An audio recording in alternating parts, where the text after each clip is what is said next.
The Arkansas State Chamber of Commerce and Associated Industries of Arkansas.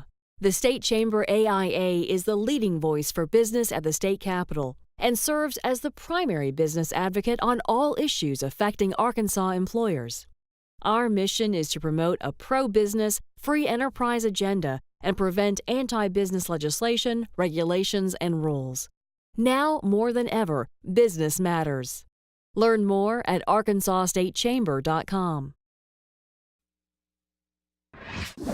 Well, if you're a candidate for governor, you're talking about one major issue these days, cutting taxes.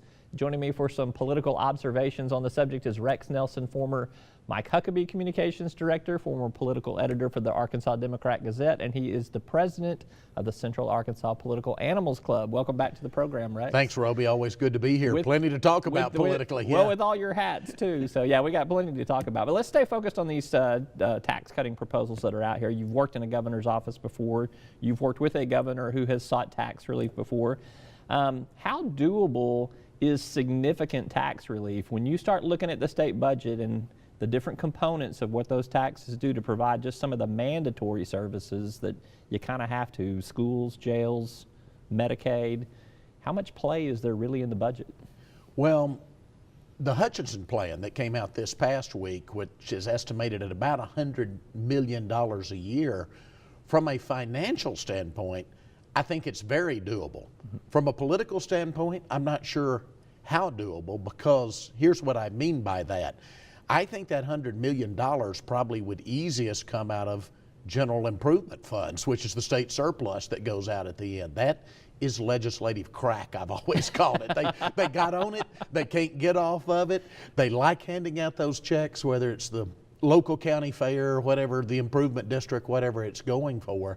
It's doable, but the 135 legislators would have a lot less money to hand out at the end of the session if we did it. Let's take a look at the Asa Hutchinson tax plan here. I think we've got a graphic built on this. It's basically a 1% reduction for those making $20,000 to $75,000 a year. I can't remember where the exact cutoff is, but you go from 7 to 6%, 6 to 5%. Could impact close to 500,000 Arkansans by Asa Hutchinson's estimate.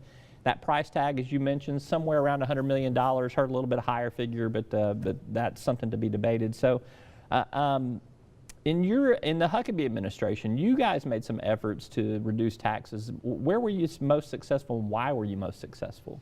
Well, we were early on struggling with some ideas of how do we do this. We first came up when the governor first came into office in 1996 with a rebate plan that just didn't fly at all. In fact, it crashed and burned, if I recall correctly. If you'll remember, in his first State of the State address, Governor Huckabee used the old joke about the company that had come up with this great brand of new dog food and so forth, and was wondering why they couldn't sell it. And the punchline was, the dogs just won't eat the stuff. And the legislators just wouldn't accept that plan. So we worked on the brackets a little bit, cutting the number of low-income taxpayers off the state income tax rolls.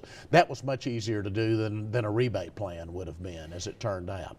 Curtis Coleman, Deborah Hobbs, two Republican primary challengers to Asa Hutchinson, basically say these tax cuts aren't large enough. We need to do more. We need to cut capital gains. We need to cut corporate income taxes.